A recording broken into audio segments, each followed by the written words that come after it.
modernist architecture and its impact in terms of homogenizing cities, homogenizing towns, making town squares all over the world look the same, and its impact also on psychology and on how economies work in terms of centering everything on the financial sector, for example. That's what I wanted to talk about in this video. I think for urban design and architecture, I think it's really helpful to just look at psychology and what neuroscience says and how people like physically react to things. They look away from blank surfaces, big glass surfaces. People just don't look at it. If you avert your eyes, that's also, I think, it says a lot more than only averting your eyes. It says that like we can't process it, we can't do anything with it. So it's, in a way, it could be seen as alien in a way. I've also read research that shows that especially modernist flat surfaces with almost no visible windows or anything can feel very alienating. And then there's also research that shows that stress goes up in these kinds of areas. And I think Nicholas Boy Smith with his Create Streets has done an amazing job of compiling all that research, which shows that all these social factors in how people behave, people behave more fearful in those environments. They behave more suspicious. There's indicators that stress levels go up, health goes down. There is just so much evidence to point towards that those areas, even though they can be seen architecturally as exciting and exhilarating, they're not bodily experienced like people like that, and people actually start to behave differently. That was Ruben Hanssen. I'm a big fan of the Aesthetic City podcast. I recommend the YouTube channel as well. Every building is ugly. Have you noticed that every new building is ugly? It's ugly. Just because, yeah, it's all the same glass, big square, ugly building. In the 1400s, we built these ornate, gorgeous buildings. And now everything's ugly. Why is that? And well, I'll tell you why it is. It's because they don't want you to have any intrinsic attachment to a specific place.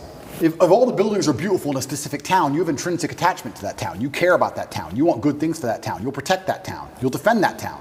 What is that? That's a barrier. That's a parameter. If everything looks the same all the time, you'll just move. Who cares? Oh, they've messed up San Fran. Who cares? I'll just move somewhere else. Let's move somewhere else. It's all the same. Globalism doesn't matter. It's all the same. Buildings in Berlin and New York, they all look the same. And as for Andrew Tate, I don't know whether he's guilty of the crimes of which he stands accused. And obviously, I disapprove of webcam businesses and casinos and stuff, which he makes excuses for. And he's promoted immoral behavior. But he makes a very good point in that clip there. And the two ideas go together. The psychological impact of modern architecture is to instinctively, on a bodily level, make you feel more anxious. They stress you out. You're more atomized, more isolated, less likely to create genuine community. And at the same time, they strip the city of its character, so you don't have much of an aesthetic attachment for a particular place. So there's no community, there's no rootedness, and we become mere human resources that can be moved around, made to stay, made to go, whatever. In 1969, a Florentine studio in Italy called Super Studio came up with a series of images called the Continuous Monument, Proposal for Total Urbanization. And the idea was to show every city, every town, even the countryside, all throughout the world, connected, engulfed by this massive modernist building structure. And it's not just about making them all the same. It's also about a kind of denial of there being such a thing as a common principle or a higher principle, there being such a thing as a spiritual dimension to life. Because it's not just that every city ends up looking like every other city, it's also that every city is fused together, like physically fused together with every other city, which is interesting because there's something very subtle about that. The way modernism has functioned is in fact to kind of level everything down, even spiritually. Because spiritually speaking, to have common principles, to have some notion of a common and higher principle between things, each thing has to be distinct from everything else. For example, if I have a bunch of circles, green, red, yellow, I can see clearly that the higher principle they all manifest is the shape, because they each have that shape. That's the thing that's consistent from one to another, even though the colors are changing. But if I put them all together, I lump them all together in a kind of abstract mess, then none of them have that shape anymore. There's no concept of there being an overarching principle called circle that they all participate in. To have things in common, paradoxically, we have to be distinct from each other, humans too, to show, to display this idea of being a human person. We have to each be our own person. If we were all sort of fused together, there'd be no concept of a human person anymore. What a traditional style of architecture from Europe would have in common with a traditional building from Japan is that they're both beautiful. By being themselves fully, they get to both be beautiful, and they both manifest a common principle of beauty. Modernism goes the other way. And in terms of its psychological and economic function, we can certainly link this to the idea that human beings should just be human resources. They should be willing to move from one place to another. They should be okay with living really anywhere because everywhere is the same as everywhere else. And it's made practical because every place is actually just joined to every other place. So locality and community being rooted in one place, that kind of ceases to have any meaning. And again, that's the function that modernism in architecture has often had. Not that there's nothing good about modernism, just that that is how it's been used in practice. And I've always thought that it really relates to one of, in my opinion, the most interesting elements of internet era folklore, which is this story about the back rooms. And the back rooms are supposed to be a structure of nondescript office space under the ground, under the earth. They're just miles and miles of flickering phosphorescent light and cheap rugs and cheap chemical cleaner smell, representing, I guess, the existential anguish of being sucked down into a kind of hellscape of white collar office work, which is a pretty interesting way of imagining hell for 21st century people. What is this place? Where are we? Keep your socks on. We're underground. Well, kind of. We're somewhere beneath the Earth, but not quite our Earth. Or that's how the professor explained it to me. Yes, that's right. It's a parallel universe, just next to ours, you see. Some of the grunts are calling it the back rooms. Thousands of miles of just this, empty offices. I don't understand. Who would build thousands of miles of empty offices? Our best guess is that it's someone, or some things, perverted idea of what the ideal human environment would look like. You're saying they want humans to live here? Ha! Don't they already? The corporate grind feels a lot like it was designed by something other than human. But hey, that's just me. I hate paperwork. But what does any of this have to do with the continuous monument? I was told I was being brought on board to work on ways to stop it. It's already covered the Earth's major cities and shows no signs of stopping. It's like it builds itself. You want to take this one, Professor?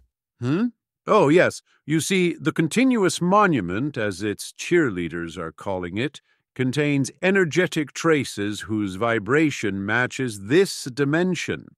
We hypothesize that it came from here. How is such a thing possible? The professor and the other eggheads think the architects who designed that ugly thing are working for this dimension. Yes, but not necessarily consciously. We think they were contacted by the intelligence that controls this reality, or worse, that they've been replaced by beings from here. So the surface image of that underground backroom office hellscape would be the continuous monument, because both are about making everything the same. They're both depicting spaces that look identical no matter where you're from. They're both depicting spaces that have no real relationship to previous cultural forms. They're both very late modern, postmodern spaces. They don't really signal any kind of traditional aesthetic, and they're both about stealing personality stealing your personality away from you, putting you in spaces that make you feel the same no matter where you go, and that don't really communicate with you. They get something out of you. They're very utilitarian. They're for you to work in, but they're not for you to be edified, and they're not talking to you the way that a traditional building often does. It has things to say, in a sense. And I think there's a tendency among architects and among other people, perhaps, to view the style, the aesthetic of a building, and specifically the cultural aesthetic of a building, the cultural features that make a building of one place as distinct from some other place, that make it particular to a certain culture, as somehow superficial, as somehow not that important. Like that's not really what architecture is about. This fixation on style actually forms a pretty big impasse between the public and the field of architecture. For most architects, but not all, they would probably tell you that it isn't important to their design process in the least. And all this attention to it by the public is completely misplaced. It focuses too much on the superficial aspects of a building's design. But I would argue it's the opposite. In this respect, I'd point to an architect and sort of theorist of architecture called Gottfried Semper, who was a German, and who hypothesized, that architecture originated with tents. The weaving of fabric for a tent, or the treating of a skin to make a tent. And so originally, the architect and the cloth maker, or clothes maker, were kind of the same thing. That's the original art. He calls it the Urkunst, the original art. And the idea there is that the way you embroider it or the way you decorate it, the colors that you use for it, that came before developing construction techniques. It came before understanding bricks and mortar or any of that stuff. So actually the superficial, culturally specific or decorated facade, the style of a building, actually came first in time. It came before all the other stuff about a building. And in that sense, the fact that it came first in time reflects the fact that it has a spiritual priority too. In the same way that you aren't really designed to tell people's skeletons apart from each other, because you don't see people's skeletons, you see their face. You see the surface of a person. You are able to tell the emotions that a person is feeling through subtle muscular changes in their face. You can tell where they're looking by looking at their eyes. Our personality, our spirit, in a sense, is manifested in the face. It isn't visible to others and manifested in the deeper parts of the body, the organs, the muscle, the skeleton. It's all in the surface. And that's kind of the same thing with buildings.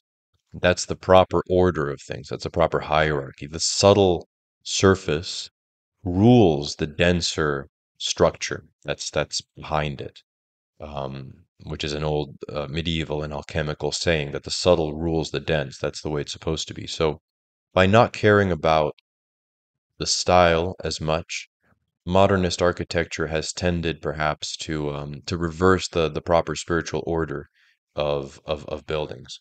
And here we have a bunch of images of how traditional buildings have sort of lost their character and been denatured and stripped down in modern times. The Harajuku Station in Japan, Cologne Cathedral in Germany, Edinburgh Usher Hall in Scotland. I think there's something to this idea then that modernist architecture oftentimes it's displaying its bones, the beams, it's see-through. It's refusing in a kind of grotesque gesture to put skin on the body to finish the construction and to give it a face with which it can interact with people properly.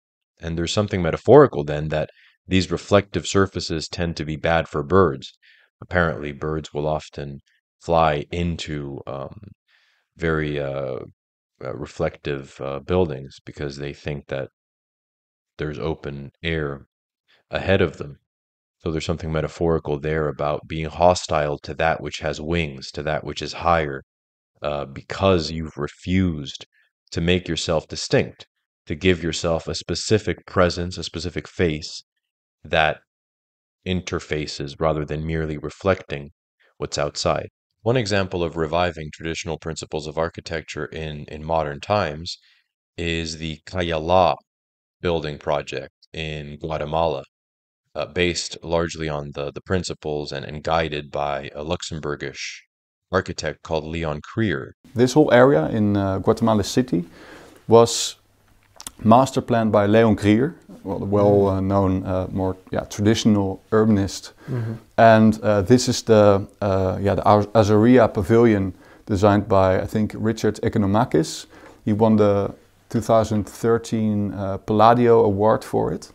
If you really pay attention, you see that the capitals are shaped in the form of maize or of corn cobs. Yeah. And that is actually a reference to the local culture, which is Maya. And they survived off maize. That was their staple food. And then the stairs actually refer to the Maya pyramid architecture. So it is a combination of the Spanish influence and the Maya influence, which is distinguishing for Guatemalan culture.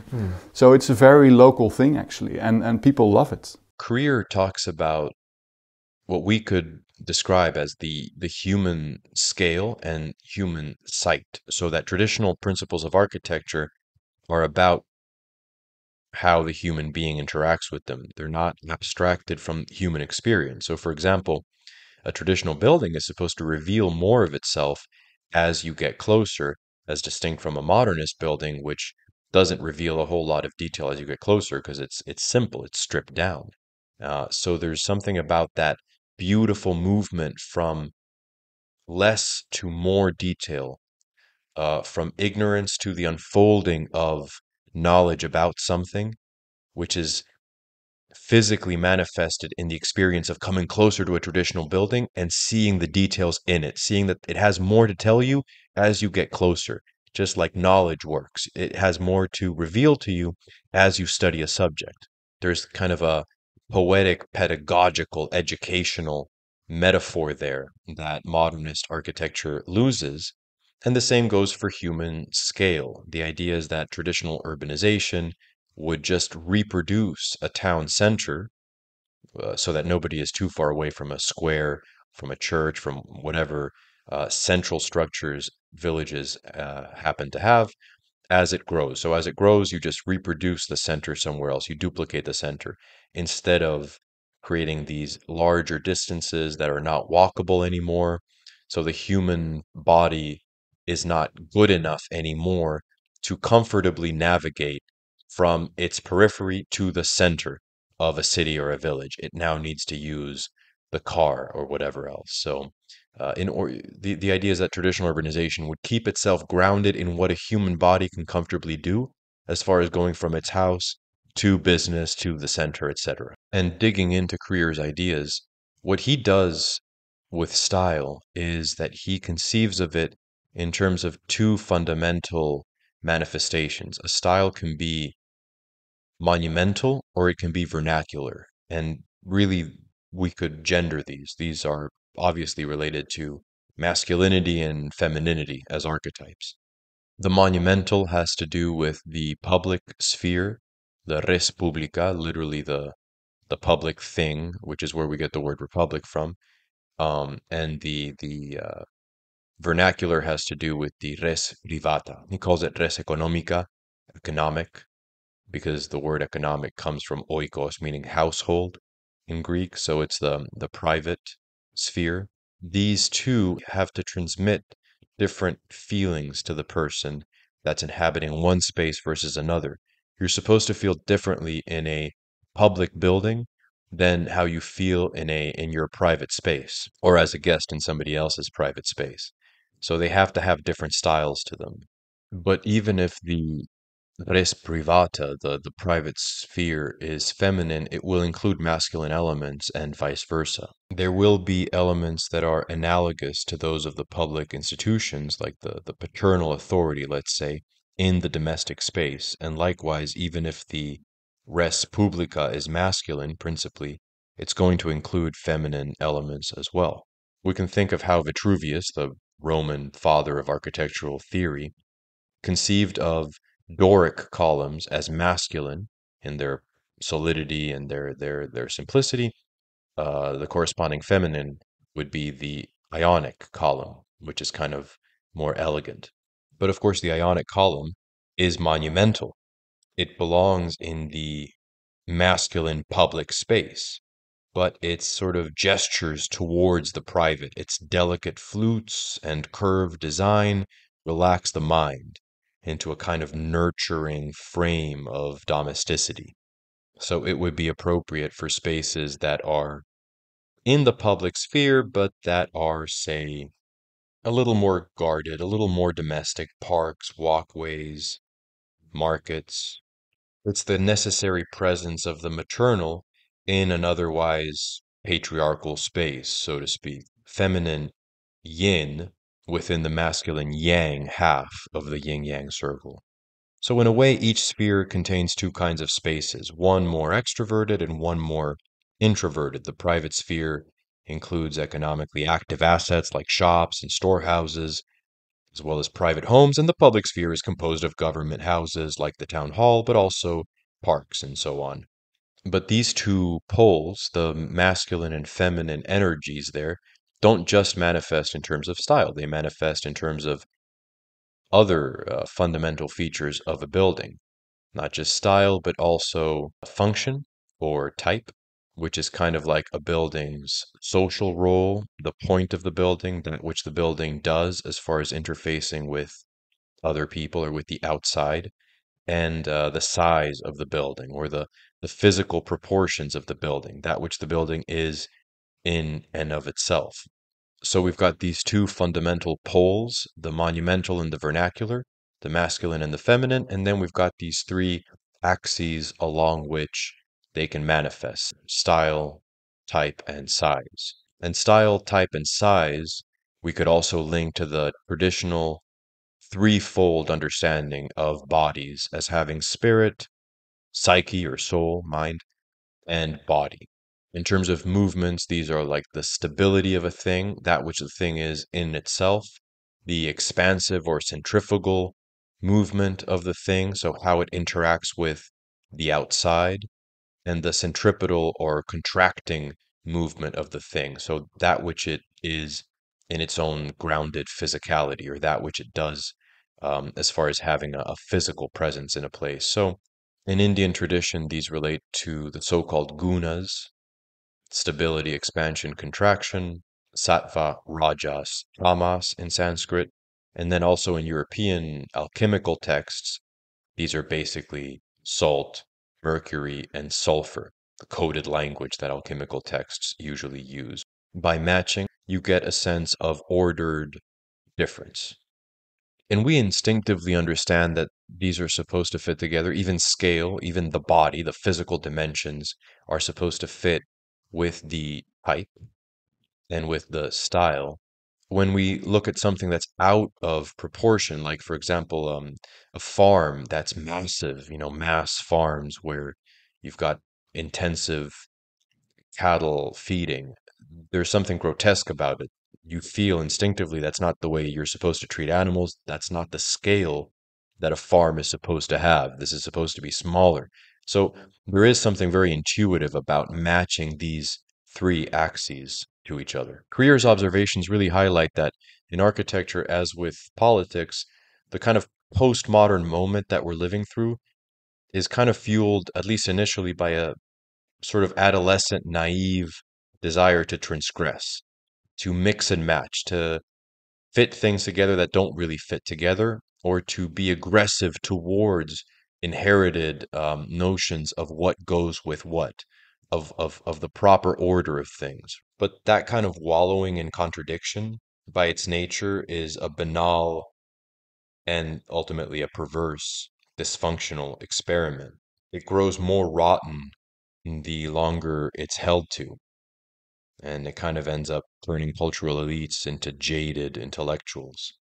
The opposite instinct is to match and complement, for example, vernacular with small cottage in a mountain alpine style, or classical with big palace in a Doric temple style.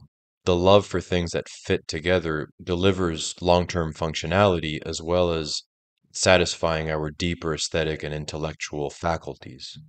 Creer calls this complementarity and the proper balance in cities between the public and the private apogee. He calls it the cultural apogee, as distinct from an excess in one direction or another, which we could describe as kind of the authoritarian looking or anarchic looking aesthetics that can end up emerging when you don't have a proper balance. And they kind of reverse their primary character. Masculinity ends up actually over embellishing and becoming very, very boastful. Um, Even if in its proper place, it's supposed to be austere and it's supposed to be stoic. But if it goes overboard, it kind of flips into the opposite. It becomes very rambunctious and very, very boastful and very ego driven. And the same with femininity. In and of itself, femininity is often associated traditionally with decoration, embroidery, humanizing spaces, making spaces beautiful. But if it goes too far, it can sort of flip into minimalism. So that's my suggestion for how, via Leon Creer's principles of traditional architecture, you can locate these traditional principles in urbanism and in the spaces that we inhabit. The interplay between femininity and masculinity, which manifest in many different areas, manifest here as well. The tripartite structure of entities, body, mind, spirit, and the need to have and to respect harmonious identities and cultural differences and not just sort of homogenize everything together. And we see that modernist architecture has been used as part of this general project to make everything the same, to sort of abolish differences, uniformalize everything. And why? Well, because things are easier to control, they're simpler to administer, and people are made more willing to reduce themselves to sort of mere human resources, willing to go from one place to another, not to have any particular sense of identification or attachment with one place versus another. That's a big, big part of it as well. I hope that was interesting. I hope that was useful. Thank you very much. And until next time, and subscribe if you'd like to.